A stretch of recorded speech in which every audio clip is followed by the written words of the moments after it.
dalam keadaan yang baik hari ini. Dan juga kami memiliki waktu untuk berkumpul di gereja ini untuk mempelajari firman-Mu.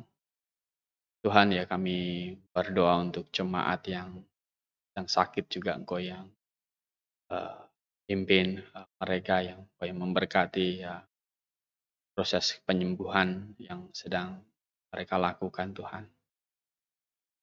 Dan kami rindu di pertemuan jemaat, mereka bisa hadir bersama-sama dengan kami untuk bersama menyanyi, memuji nama-Mu, dan terus menjaga jemaat ini untuk tetap ada, Tuhan. Terima kasih, dalam nama Tuhan Yesus kami berdoa. Amin. Ya, kita masuk di Roma pasal 9, kemarin Rasul Paulus mengucap syukur, dan dia sekarang berkata bahwa Allah adalah saksiku. Dia berkata kepada jemaat di Roma pasal 1 ayat 9, karena Allah yang kulayani dengan segenap hatiku dalam pemberitaan Injil anaknya adalah saksiku bahwa dalam doaku aku selalu mengingat kamu. Walaupun Rasul Paulus sekali lagi tidak pernah berkunjung ke Roma, tetapi dia tahu jemaat itu ada, dan jemaat itu betul-betul ada di dalam pemikiran dia dan ada di dalam doa dia. Dia berkata demikian, berkata bahwa Allah adalah saksiku. Allah adalah saksiku. Kata saksi ini kan dipakai juga di dalam, kalau di dalam pengadilan berarti dia adalah pihak yang memberi kesaksian, pihak yang melihat peristiwa itu. Gitu. Pihak yang melihat peristiwa itu, dan Rasul Paulus berkata bahwa dia mendoakan jemaat di Roma itu, Allah melihat itu. Dan kata ini juga bisa berarti merekam. Jadi Allah itu merekam, mencatat seperti itu. Dan ini adalah satu ekspresi bahwa Rasul Paulus adalah seorang yang takut akan Tuhan. Dia takut akan Tuhan, dia betul-betul tidak berani, atau dia tidak berkata omong gampang dan akhirnya hanya untuk menyenangkan orang saja. Dia tidak berkata, dia berani melakukan itu. Seperti itu.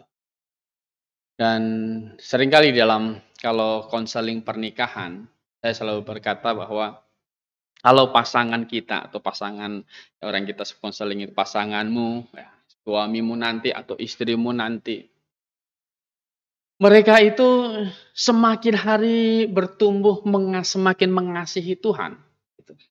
Dan bahkan saya katakan lebih mengasihi Tuhan daripada mengasihi kamu, gitu. Sebagai pasangannya, kalau suami lebih mengasihi Tuhan daripada istrinya, atau kepada istri lebih mengasihi Tuhan daripada suaminya, kita sebagai pasangan itu nggak usah khawatir. Kita justru malah merelakan, gitu kan? Merelakan, malah mendorongnya supaya pasangan kita lebih mengasihi Tuhan daripada mengasihi kita. Karena kalau dia mengasihi Tuhan, ya kan, itu lebih aman. Kenapa? Karena Tuhanlah yang tahu apa yang ada di dalam pikiran dia.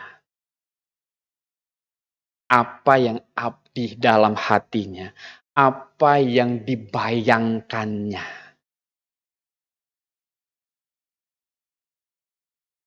Kalau misalnya dia nggak takut Tuhan, gitu kan, dia lagi ngomong sama kita, gitu. Tapi dia membayangkannya cewek lain, gitu. Itu gimana itu? Ya, kan kacau, begitu kan?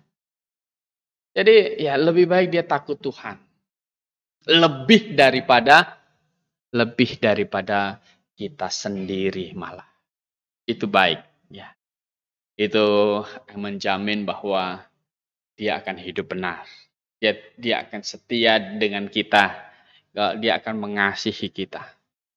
Dia nggak akan ngomong jelek di belakang kita. Dia akan menjaga kehormatan kita. Nah, itu baik, ya. Jadi Rasul Paulus juga berkata bahwa Allah adalah saksiku. Allah adalah saksiku. Ini adalah satu kesungguh-sungguhan dari Rasul Paulus bahwa kalau tidak demikian, ya maksudnya apa yang dia katakan ini ternyata tidak benar, gitu. Hanya untuk menyenangkan saja. Allah adalah saksiku. Allah bisa menghukum aku. Allah itu bukanlah Allah yang bisa dipermainkan, kan? Allah nggak bisa dipermainkan. Jadi Ayub juga waktu dia dituduh oleh teman-temannya bahwa kamu bersalah. Nggak mungkin kalau nggak bersalah kamu dihukum Tuhan. Seperti itu. Ayub berkata di Ayub 16 ayat 19 itu, saksiku ada di surga. Saksiku ada di surga bahwa aku tidak berdosa dengan tanganku. Itu luar biasa. Nah, orang-orang yang mengasihi Tuhan, orang-orang yang takut akan Tuhan. Dan Rasul Paulus itu mempunyai satu karakter yang baik di dalam dia mendoakan orang. Bukan hanya kepada jemaat di Roma, dan kita membaca di dalam surat-surat dia banyak kali mendoakan orang lain gitu.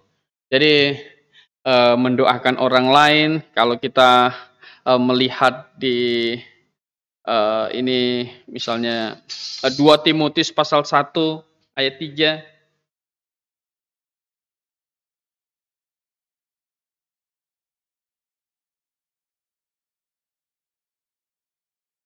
Ini dia bukan jemaat tetapi juga secara personal kepada Timotius di sini. 2 Timotius pasal 1 ayat 3.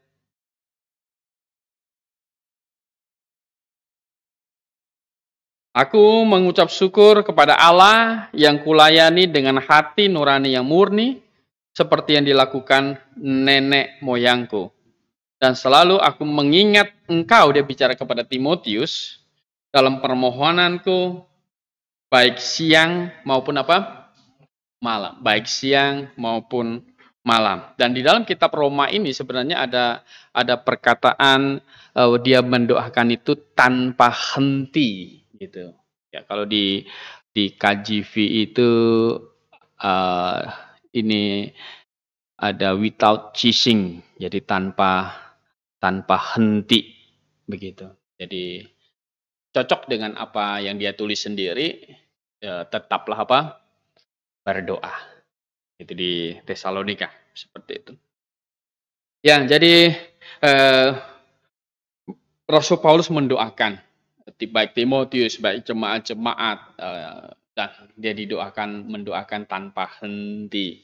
Itu senantiasa mendoakan. Bagaimana bisa mendoakan senantiasa? Ini bisa dilakukan karena berdoa itu bukanlah perlu postur tertentu, ya kan? Bukanlah perlu tempat tertentu, itu. Memang kalau berdoa itu harus ada di dalam ruangan, ya, itu nggak bisa tiap saat, gitu. Karena kan kita kadang ada di jalan, kita lagi kerja, kita nggak ada di dalam ruangan, itu tidak bisa, gitu. Tetapi di dalam penyembahan, di dalam roh dan kebenaran, itu bisa dilakukan.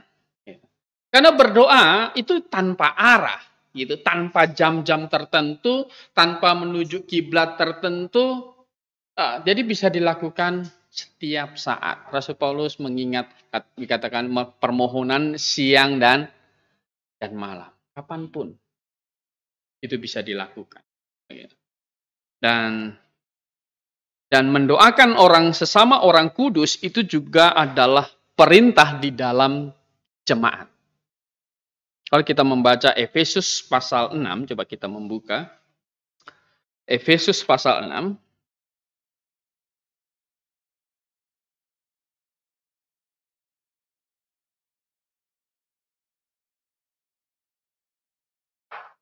Efesus pasal 6 ayat 18.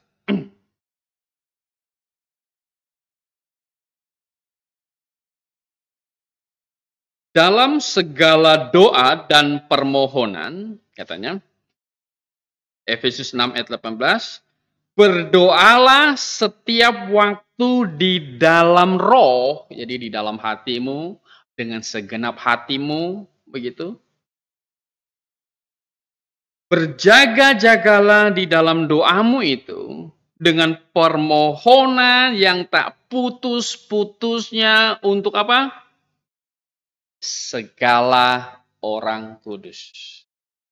Tentu nomor satu kita berdoa agar sesama jemaat, sesama orang percaya di dalam jemaat lokal tidak ada yang tersandung. Tidak ada yang lemah iman. Tidak ada yang ingin ada keinginan kembali kepada iman yang salah. Itu harus menjadi pokok doa kita. Itu nomor satu penting. Juga kita doakan. Ya. Kita tahu mungkin ada saudara-saudara kita yang mengalami sakit. Gitu. Mengalami mungkin lagi pergumulan apa begitu. Ya. Kita berdoa. Selagi kita lagi makan, kita berdoa, kita ingat kepada mereka. Tuhan biarlah mereka juga mendapatkan kecukupan sama seperti Engkau mencukupkan kami. Mereka yang sedang bergumul dengan pekerjaan dan kesehatan mereka, kita doakan mereka. Dan juga kita doakan orang-orang yang jatuh bangun karena sedang pembangunan karakter. Kita doakan. Biar kalau Rasul Paulus berkata di Kolose itu jemaat itu apa? Berakar. Ya, berakar di dalam Dia. Bertambah teguh begitu. Itu bisa menjadi pokok-pokok doa kita sama orang kudus. Gitu. Mengapa penting?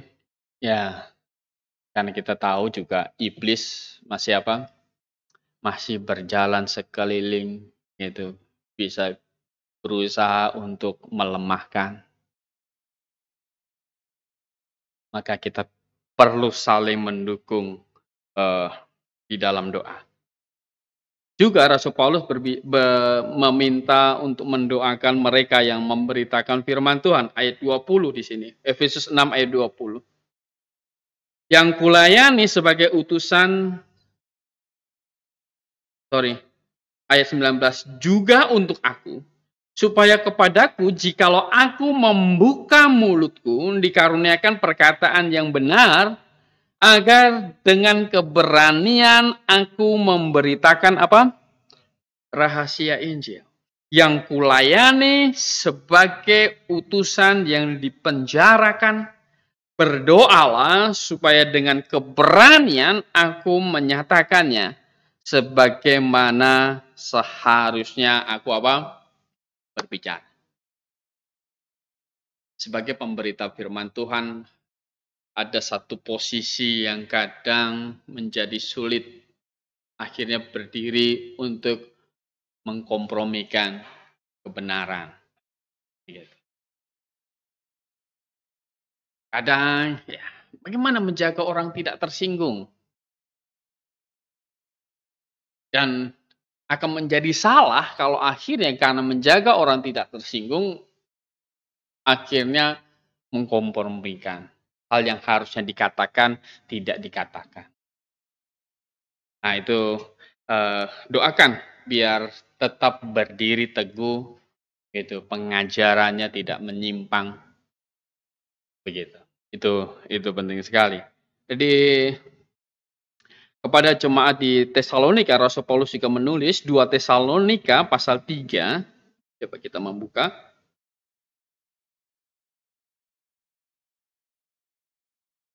2 Tesalonika pasal 3.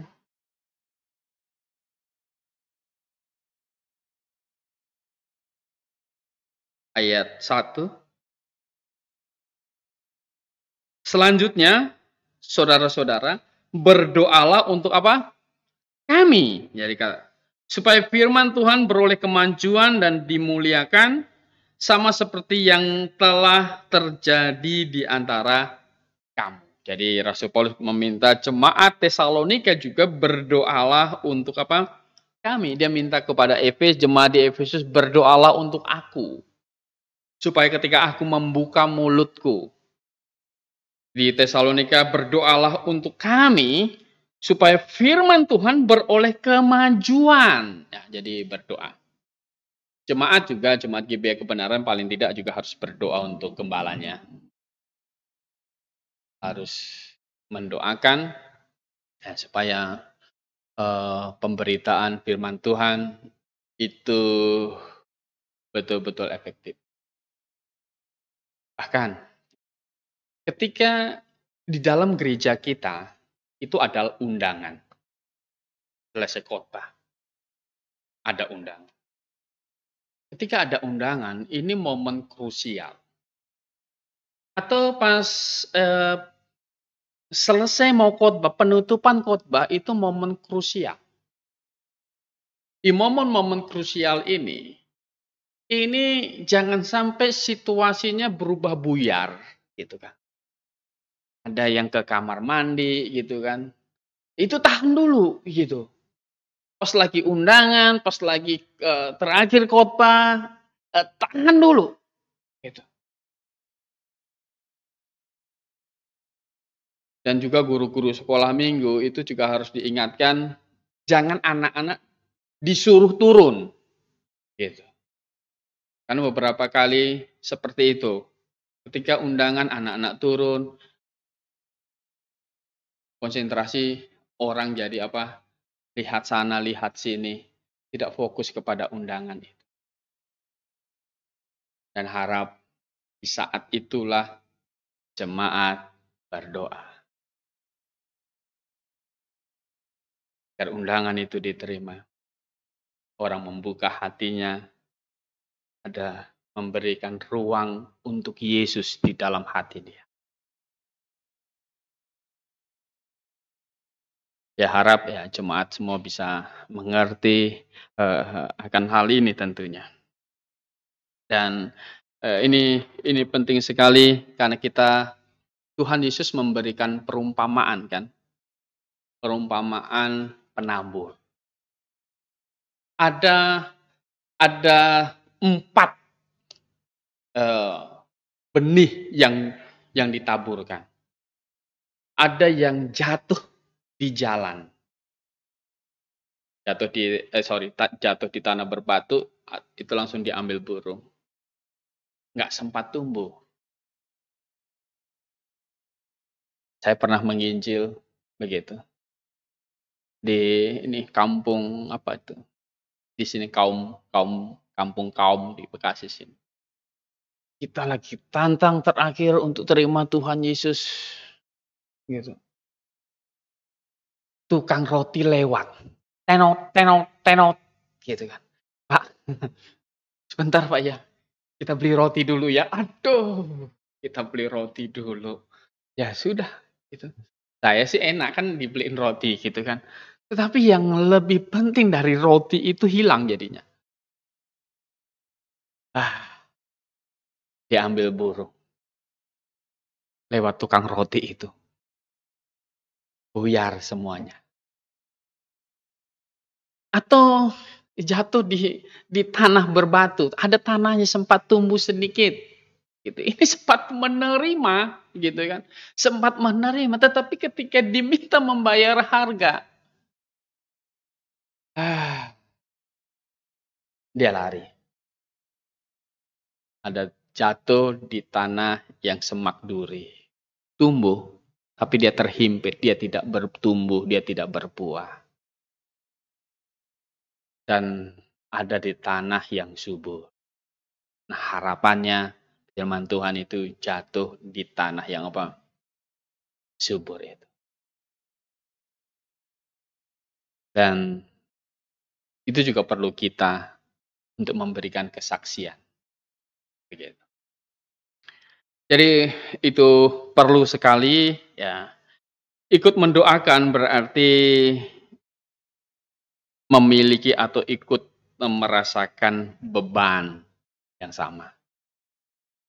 Ya, dalam hal ini Rasul Paulus di ayat 10 itu memberitahukan beban dia adalah supaya dia bisa berkunjung ke Roma. Begitu. Itu di ayat 10, aku berdoa semoga dengan kehendak Allah aku akhirnya beroleh kesempatan untuk mengunjungi kamu. Nah, jadi itu tujuan Rasul Paulus dalam berdoa, dia sangat merindukan orang di Roma itu, begitu. Dan jadi berdoa berarti ikut merasakan beban, ya maka saya bilang tadi di awal sesama jemaat kita kan satu tubuh, jadi kita tahu dia lagi mengalami apa, gitu. Kita bawa dia dalam doa. Seperti itu. Dan berdoa itu begitu penting, ya, terutama juga di dalam bagi pelayan Tuhan.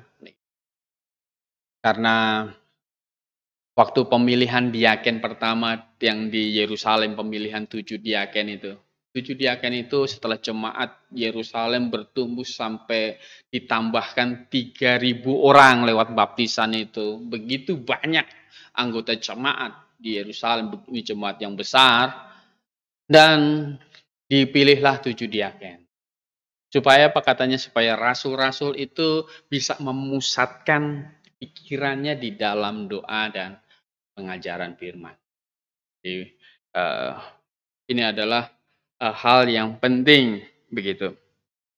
Dan berdoa itu adalah satu bentuk kesadaran kita akan kebergantungan kita kepada Tuhan.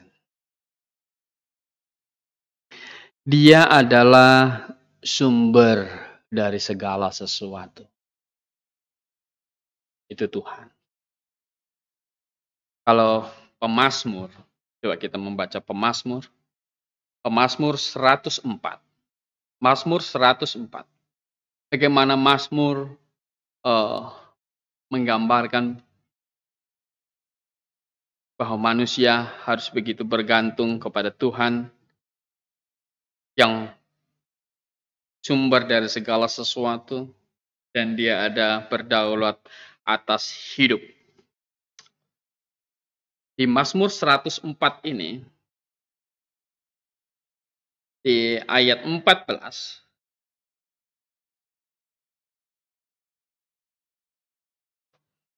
Engkau yang menumbuhkan rumput bagi hewan dan tumbuh-tumbuhan untuk apa? Diusahakan manusia yang mengeluarkan makanan dari tanah. Tuhan sumber segalanya. Tukang kayu tentu tidak bisa bikin kayu kalau pohon tidak tumbuh.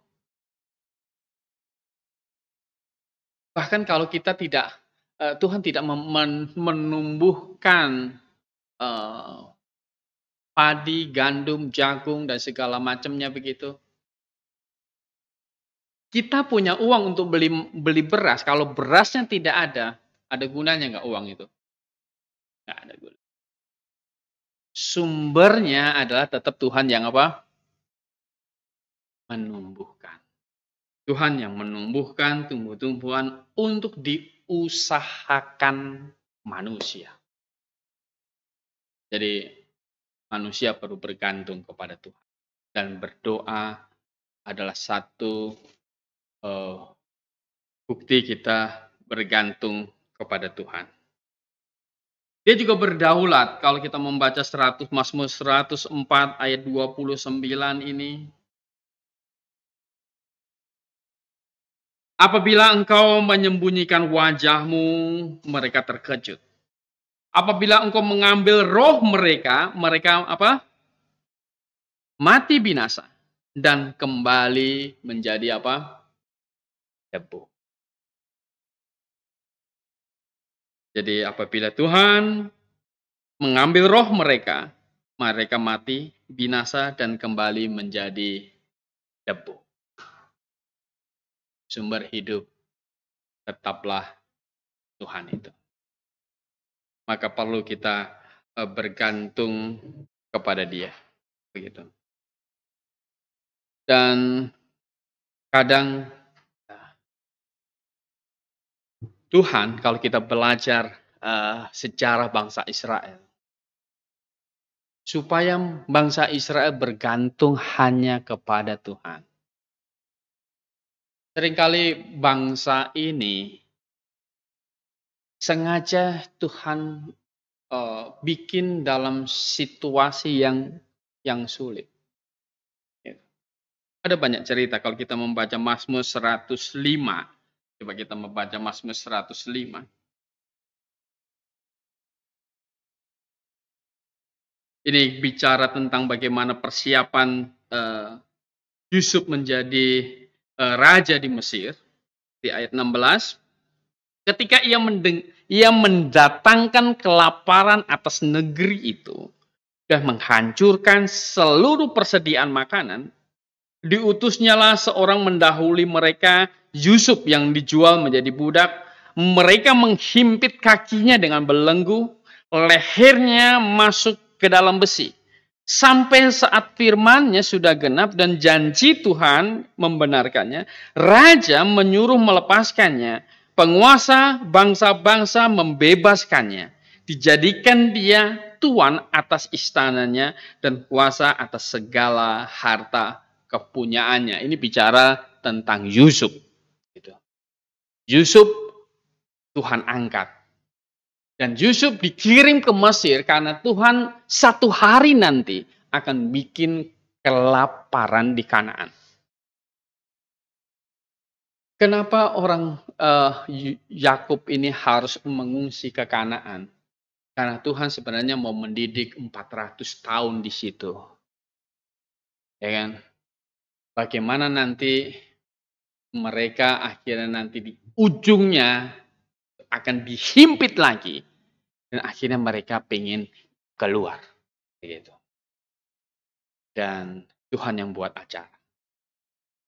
Tuhan yang buat acara itu. Nah, mereka makmur, kita lanjutkan kembali. Mazmur 105. Di ayat 23 itu, demikian Israel datang ke Mesir dan Yakub tinggal sebagai orang asing di tanah Ham, katanya. Tuhan membuat umatnya sangat subur dan menjadikannya lebih kuat daripada para lawannya. Ayat 25, perhatikan. Diubahnya hati mereka, hati orang Mesir. Termasuk Firaun pada waktu itu. Untuk membenci umatnya. Untuk memperdayakan hamba-hambanya. Supaya apa? Mereka rindu untuk pulang ke tanah Kanaan. Dan mereka akan belajar bagaimana bergantung kepada Tuhan. Karena di Kanaan nanti mereka adalah tiang penopang dan dasar kebenaran. Demikian kadang ya, hidup kita juga. Tuhan istilahnya itu membiarkan kita terhimpit. Karena memang Tuhan mau kita hanya bergantung kepada Dia dan hanya kepada Dia.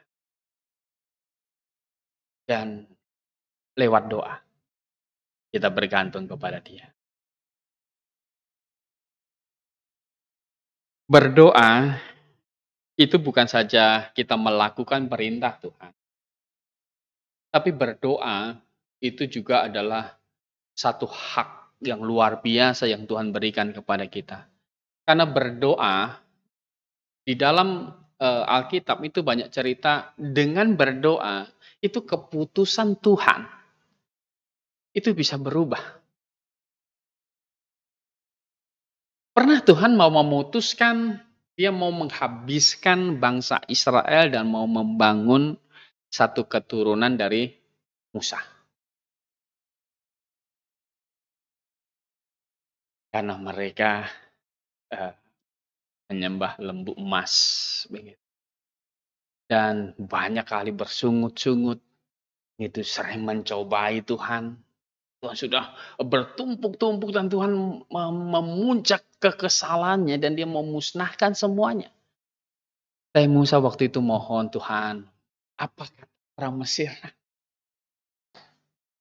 Kan janjinya Tuhan, janjinya Musa kepada Firaun, biarkan kata Tuhan, biarkan umatku pergi. Dia akan beribadah kepada Tuhan. Tetapi ternyata di padang gurun itu engkau binasakan mereka, apa kata orang Mesir nanti? Ternyata bukan untuk beribadah. Tuhan mau binasakan mereka di padang gurun. Gitu. Kalau boleh jangan. Janganlah. Tuhan sudah putuskan tadi. Tapi akhirnya ya nggak jadi. Nggak jadi. Oh, luar biasa.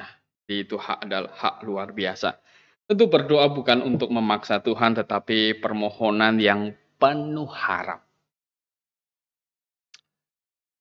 Tidak memaksa, tetapi memohon dengan penuh harap. Karena dia adalah harapan kita. Dia adalah harapan kita. Dan barulah nanti kita di surga, baru tahu dengan jelas kenapa doa kita tidak dijawab sesuai dengan permintaan doa kita. Nanti di surga baru kita tahu semua. Hari ini kita diminta beriman saja. Kita beriman saja bahwa Tuhan tidak pernah salah. Kita beriman bahwa keputusannya tepat. Ketika dia menolak doa kita, itu tepat. Itu baik untuk kita. Kita diminta beriman seperti itu. Barulah nanti setelah jelas semuanya di surga, oh ya, kita baru tahu kenapa Tuhan tidak menjawab sesuai dengan permintaan kita. Kita banyak, terus terang kita banyak berdoa. Ada yang dijawab sesuai permintaan kita, ada juga yang apa? Yang tidak. Ya, seru-seru. Gitu. Sama gitu. Yeremia menulis ratapan. Itu karena dia tahu Yerusalem waktu itu akan dihancurkan. Dia meratap di situ. Tetapi Tuhan tetap ada pada keputusannya. Dan kadangkala ya, berdoa, karena berdoa itu adalah kebergantungan kita kepada Dia. Walaupun tidak dijawab sesuai dengan permintaan, kita tetap apa? Berdoa. Rasul Paulus berdoa itu tanpa henti. Gitu. Tanpa henti. Siang dan malam. Nah, itu luar biasa, biar ini menjadi contoh bagi kita untuk kita berdoa tanpa henti. Dan di ayat 9 ini juga Rasul Paulus berkata, karena Allah dia memberi jelas ini, yang kulayani dengan segenap hatiku dalam pemberitaan Injil anaknya. Nah, ini ada pelajaran yang bagus, bahwa melayani Tuhan, melayani Allah, itu selalu berkaitan dengan Injil anaknya. Jadi, melayani Allah itu selalu berkaitan dengan Injil anaknya. Dengan Injil Yesus Kristus. Jadi bukan Injil yang salah. Kalau kita mendukung Injil yang salah, kita bukan melayani Allah. Kita memajukan Injil yang salah, kita bukan melayani Allah. Kita malah mendukung penyesatan. Gitu. Kadang orang terlalu gampang dengan istilah saya melayani Tuhan. Gitu kan. Hamba Tuhan. Gitu. Hamba Tuhan. Bapak Ibu yang dikasih dalam Tuhan, ya. Pak Suhento sering berkata dia kalau bisa menghindari, dia akan menghindari ini hamba Tuhan. Hamba Tuhan ini gitu, akan berkhotbah. Dia nggak akan sebut hamba Tuhan, tetapi dia sebut pengkhotbah.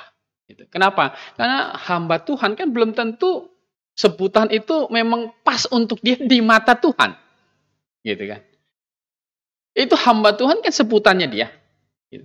Tapi belum tentu dia benar-benar adalah hamba Tuhan. Tidak semua pendeta, tidak semua yang sekolah lulus teologi itu kemudian jadi hamba Tuhan. Itu tidak. Jadi hari ini ada banyak bukan hamba Tuhan walaupun pendeta. Kenapa? Karena ajarannya salah. Dia mengajarkan Injil yang salah. Injil yang ditambah dengan baptisan, ditambah dengan upacara, ditambah dengan kesempurnaan, atau ada yang dikurang. Orang tidak memberitakan pertobatan, gitu. Ada banyak. Kita itu harus apa? Harus menguji, gitu, menguji segala sesuatu. Supaya apa? Supaya kalau kita mau ikut mendukung, ikut melayani Tuhan, itu betul-betul terkoneksi dengan Injil anaknya. Kita mau melayani Allah, pastikan bahwa pelayanan yang kita dukung itu betul-betul terhubung dengan Injil anaknya. Barulah pelayanan yang segenap hati itu betul-betul melayani Allah. Betul-betul melayani Allah. Bahkan ada yang berpikir begini, pokoknya berbuat baik, gitu. Itu adalah melayani Tuhan. Melayani Tuhan. Ada yang karena membaca Matius pasal 25, coba Anda kita buka. Matius pasal 25.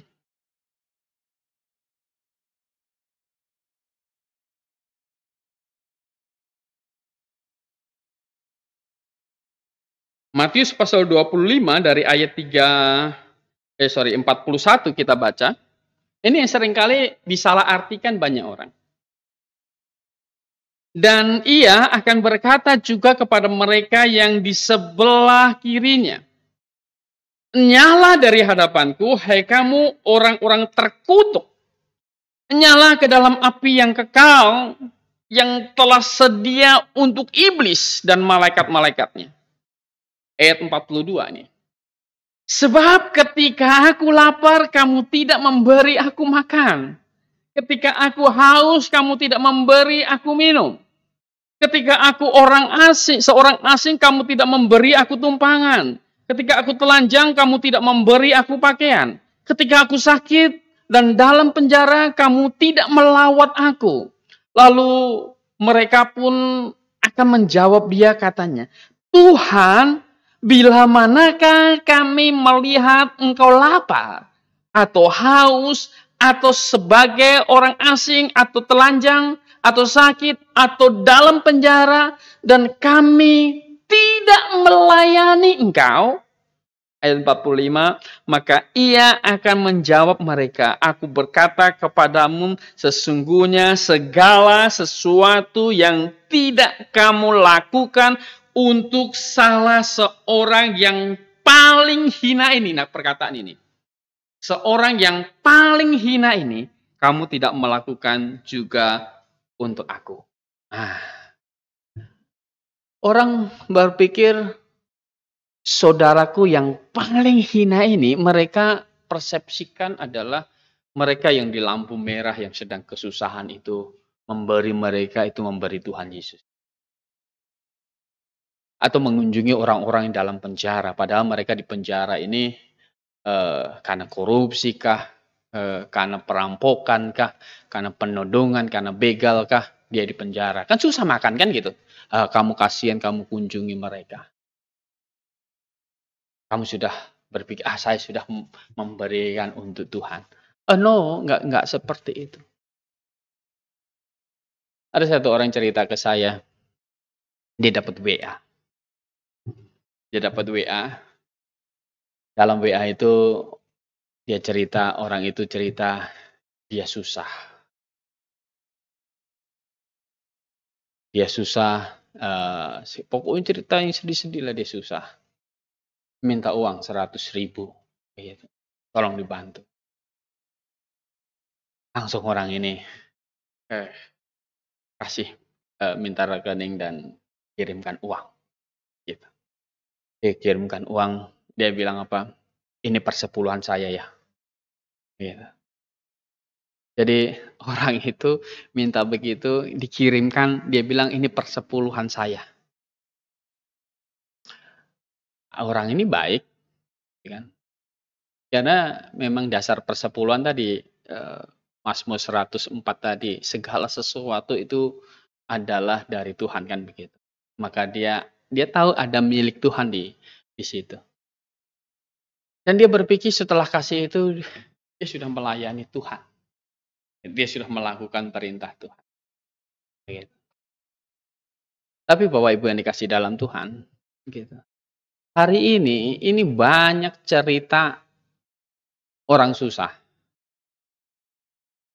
Kita membaca berita saja di media, misalnya Kompas kah atau apakah begitu, biasanya kan habis baca berita itu ada komentar kan gitu. Di dalam komentar itu seringkali orang ngeluh kesusahannya, bukan ngomentarin bacaannya, tetapi dia bikin kesusahan, dia belum makan lah, begini, minta dibantu, kirimkan OVO kah, GoPay kah di nomor handphone dia, gitu, berapapun, begitu. Apalagi ada banyak lagi cerita, gitu. Misalnya dia dari agama seberang pindah ke Kristen, kemudian dia cerita, setelah dia pindah dia dianiaya, dia diusir, dia hanya bawa baju segini, susah sekali. Dan Pak Suwento sendiri pernah kena tipu dengan orang demikian. Dan bukan Pak Suwento sendiri, jemaat di Sunter pernah begitu. Karena terenyuh ceritanya. Tetapi ternyata dia penipu. Apakah kemudian kita melayani Tuhan seperti itu? Oh tidak. Kebaikan kita tentu akan Tuhan hitung. Kan gitu, ketulusan kita dari sisi kebaikan kita kan dihitung. Tetapi kalau itu dikaitkan sebagai itu melayani Allah, itu tidak. Itu tidak melayani Allah. Bahkan tidak semua gereja ini juga adalah milik Tuhan. Tidak semua gereja adalah milik Tuhan. Jangan dipikir semua gereja adalah milik Tuhan. Oh tidak, tentu tidak. Ada gereja yang sudah sangat salah tetapi sudah tetap pakai gereja. Gitu. Bahkan ada gereja yang namanya gereja baptis. Gitu. Tetapi membaptis dengan cara percik. Ada. Gitu. Gereja baptis sendiri artinya kan selam. Gitu. Orang gereja menamakan gerejanya ini gereja baptis. Tetapi dalam praktek membaptisannya dia pakai percik. Dia membaptis bayi. Dan ini tidak pernah dilakukan oleh gereja baptis sebenarnya. Namanya gereja baptis. Tetapi mempraktikkan bukan baptis. Ada.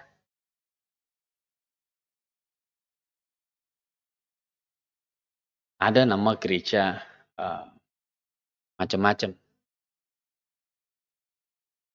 Tetapi tidak semua gereja tentu dari Tuhan. Tidak semua gereja itu milik Tuhan. Kita ada ayat 1 Tesalonika 5 ayat 21, ujilah segala sesuatu dan apa? Peganglah yang baik. Melayani Allah, pastikan itu terkoneksi dengan Injil anaknya. Pastikan Injil itu tidak ditambah dan Injil itu tidak dikurangi. Ya, Anda di GB ya itu seringkali mendengar pengajaran sabotase Injil tentunya. Jadi ketika membahas sabotase Injil, kadang orang berpikir begini, aduh ini jelek-jelekan gereja lain, gitu. Ada yang berpikir seperti itu, tetapi tidak. Gitu. Justru kita perlu ungkapkan itu karena memang membahayakan. Gitu. Kalau ada gereja hamba Tuhan misalnya mengajarkan bahwa orang masuk surga itu perlu sempurna misalnya. Kita perlu nyatakan ya. Kesalahan bahwa konsep bahwa untuk masuk surga itu harus sempurna, itu perlu kita nyatakan tidak? Harus. Gitu. Kenapa? Karena konsep keselamatan yang Alkitabiah, keselamatan itu bukanlah satu proses untuk jadi selamat. Gitu. Tapi keselamatan di dalam Alkitab itu adalah satu peristiwa yang terjadi seketika. Ketika bertobat dan percaya. Terjadi keselamatan itu. Kalau misalnya orang berpikir, oh saya sudah bertobat dan percaya Tuhan Yesus, tetapi belum mendapat keyakinan keselamatan. Kenapa? Karena di doktrin diajarkan bahwa saya belum selamat sebelum saya menjadi sempurna. Kalau begitu, dia menambahkan keselamatan. Cara keselamatan ditambahkan. Kalau diselamatkan lewat kesempurnaan kita. Berarti dalam keselamatan kita ada usaha kita. Hanya satu ayat yang mereka baca Matius 5 ayat 48. Hendaklah kamu sempurna sama seperti Bapamu adalah sempurna. Dan mereka artikan untuk selamat harus seperti Bapa sempurna. Kalau sempurna seperti Bapa berarti kan tanpa dosa. Dan Alkitab berkata 1 Yohanes pasal 1 ayat 8. Jika orang berkata dia tidak berdosa, dia sedang menipu apa? Dirinya sendiri. Tidak. Kita diselamatkan saat kita bertobat dan percaya kepada Tuhan Yesus. Terjadi keselamatan kita. Berpindah dari maut kepada hidup. Kita dimeteraikan dengan Roh Kudus. Tanpa ditambah bahasa roh. Nah, ini ada lagi Injil tambah dengan bahasa roh. Perlu dinyatakan? Oh, perlu dinyatakan. Ini membahayakan. Orang menjadi Kristen tetapi dia mempercayai Injil yang salah, dia tidak akan pergi ke surga. Dia akan berakhir kepada penghakiman. Dia akan menggenapi Amsal yang berkata ada jalan disangka orang lurus. Tapi ujungnya menuju apa? Dia berpikir dia sudah melayani Tuhan. Dia berpikir dia sudah melakukan perintah Tuhan. Dia berpikir dia sudah menyenangkan Tuhan. Tetapi ternyata tidak. Karena dia salah dalam melayani. Oke, baik kita sampai di sini. Kita sudah lewati 40 menit. Silakan kalau ada pertanyaan.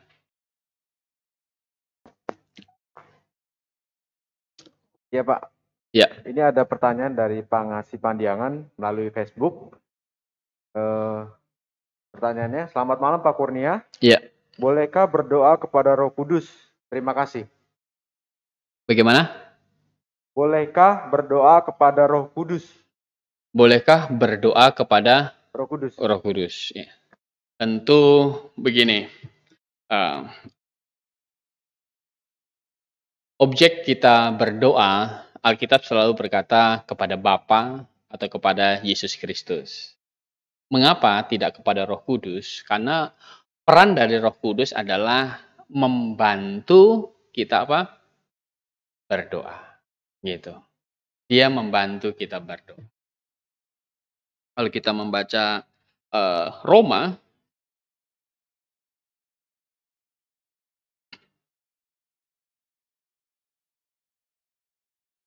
pasal 8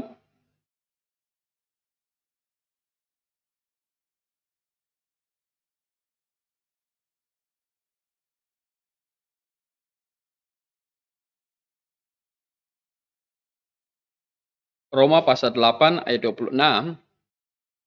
Demikian juga Roh membantu kita dalam kelemahan kita, sebab kita tidak tahu bagaimana sebenarnya harus berdoa. Tapi Roh Kudus sendiri, berdoa untuk kita kepada siapa? Pada Allah, pada Bapa. Dengan keluhan-keluhan yang tidak terucapkan. Jadi kita tidak berdoa kepada Roh Kudus, karena Roh Kudus itu membantu kita berdoa. Seperti itu. Jadi Yesus berkata, berdoalah minta kepada Bapa. Dalam doa Bapa kami, dia memberi contoh, Bapa kami yang ada di dalam surga. Kepada murid-muridnya dia berkata, mintalah kepadaku. Jadi kita tidak pernah diminta untuk berdoa kepada Roh Kudus. Karena Roh Kudus bersama dengan kita, membantu kita di dalam apa? Berdoa.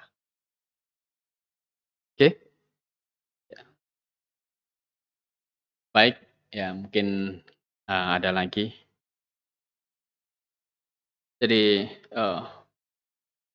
itu harus sering berdoa dan berdoa dengan kesadaran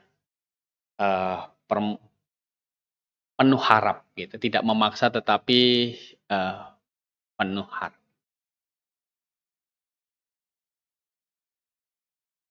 Ya, Pak Gatot. Ya, sebentar nih Pak Ardi bawa mic-nya. Selamat malam Pak Kurnia. Saya mau menanyakan tentang doa yang benar-benar jawab. Kadang ya ada suatu permintaan doa, tapi kalau melihat dari penilaian kita, kayaknya kita nggak bisa nggak bisa untuk lihat doa itu mau dibilang nggak bakalan kita bukan dibilang nggak dalam hati kayaknya sih nggak dijawab nih, tapi dari mereka tolong doakan. Nah itu gimana konsep dari kita mau menerangkan untuk ke mereka gitu. Padahal kalau menurut penilaian kita, kalau yang dalam ini ya masalah ini perbincangan di Roma 1 yang apapun terangkan saat ini, itu konsep doanya ini kayaknya kalau menurut kita kalau kita udah dalam posisi positifnya, tapi mereka itu memang kita perlu berdoa buat supaya ini mungkin penyelesaian ya kayak kasus ini yang di rumah bapakku maaf ya contohnya Pak, itu emang di ininya banyak sekali ini permasalahan, tapi aku sempat ini ditarik aja doanya ya, karena doanya nggak sesuai apa yang kita harapkan gitu, yang orang benar gitu. Tapi mereka ya itu tadi suruh tetap berdoa. Itu aja Pak. Ya jadi gini, di dalam Yakobus kan bilang kamu berdoa tetapi tidak dikabulkan. Kenapa? Kamu salah berdoa. Kan gitu. Salah berdoa kenapa? Kamu berdoa katanya itu untuk memenuhi keinginan manusia. Kan salah berdoa. Ya kadang kita begini, kadang kan orang bilang Tuhan Maha Kuasa sanggup gitu kan. Tetapi gimana itu yang kita pohonkan benar apa tidak gitu kan? Dulu waktu di awal-awal GPA Kebenaran kan pernah ingat nggak waktu kita berdoa untuk tanah satu orang di Puri Kembangan. Gitu.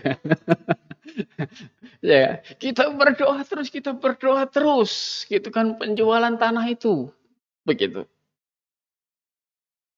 Baru belakangan kita tahu, gitu kan, rupanya tanah itu bukan punya, udah dijual begitu, udah dijual, pokoknya ini masih diaku gitu. Padahal itu tanah sudah dijual, masih diaku punya dia, kita doakan untuk dijual lagi. Kan itu kan error namanya. Itu bukan punya dia gitu kan.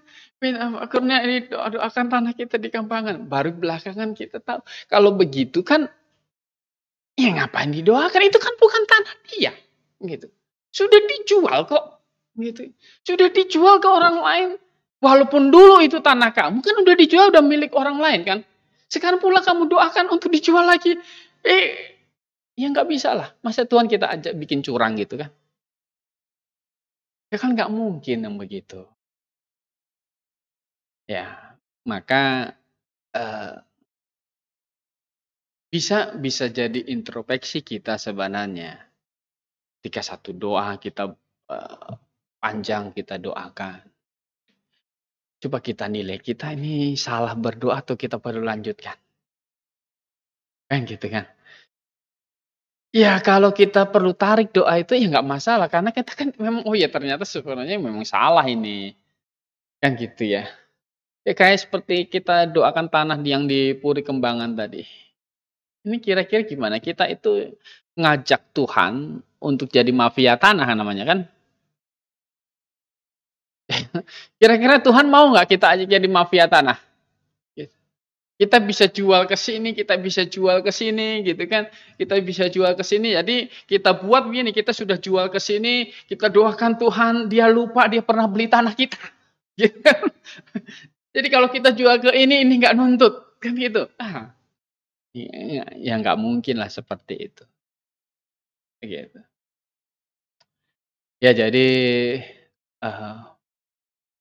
ya mengenai ya apakah kalau kita berdoa mau didoakan terus, ya yang jelas kita bisa introspeksi kalau misalnya itu ya tidak baik. Bukan masalah mustahil Tuhan bisa wujudkan, nggak ada begitu. Tuhan bisa wujudkan segala sesuatu.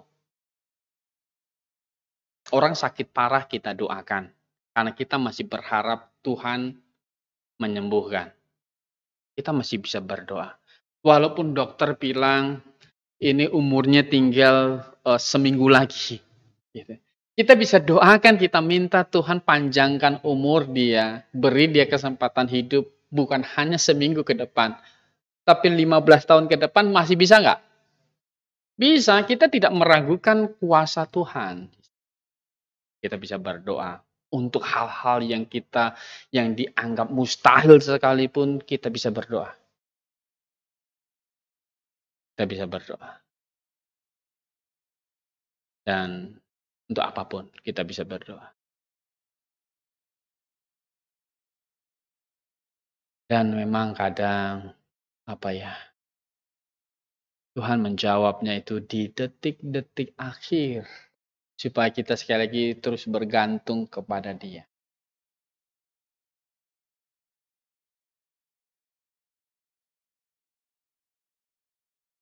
Jemaat GBA Kasih Karunia hari ini melakukan pembayaran. Dan hari ini juga mereka ketemu solusinya. Bagaimana membayar?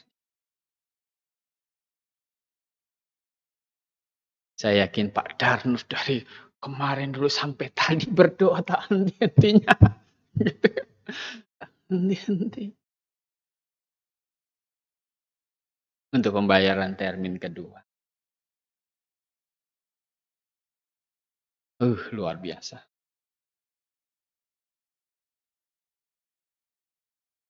Ya, mengenai doa pribadi kita ya Pak Gatot terserah Pak Gatot bagaimana gitu. Kita bisa melihat ini salah atau benar. Kalau salah ya kita tidak lanjut. Seperti itu. Oke. Yang jelas kalau kita memohonkan untuk pelayanan, untuk kemajuan Injil Yesus Kristus, itu tidak pernah salah. Kita berdoa untuk keselamatan orang, itu tidak pernah salah.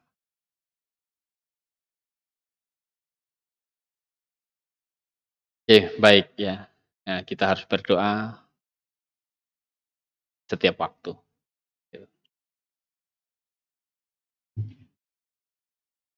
Oke, untuk malam ini pembelajaran kita selesaikan ya. Jadi nanti kita lanjutkan ke depan. Baik, kita berdoa, kita tutup dalam doa. Bapa dalam surga ya, terima kasih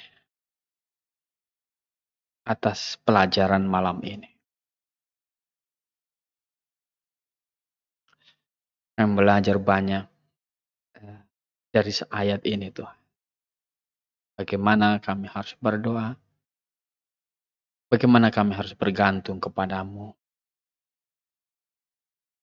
bagaimana kami melayani Allah yang menyenangkan Engkau. Terima kasih atas pelajaran malam ini. Kami akan melanjutkan dengan berdoa di dalam jemaat Tuhan. Terima kasih dalam nama Tuhan Yesus kami berdoa. Amin. Baik, selamat malam dan Maranatha.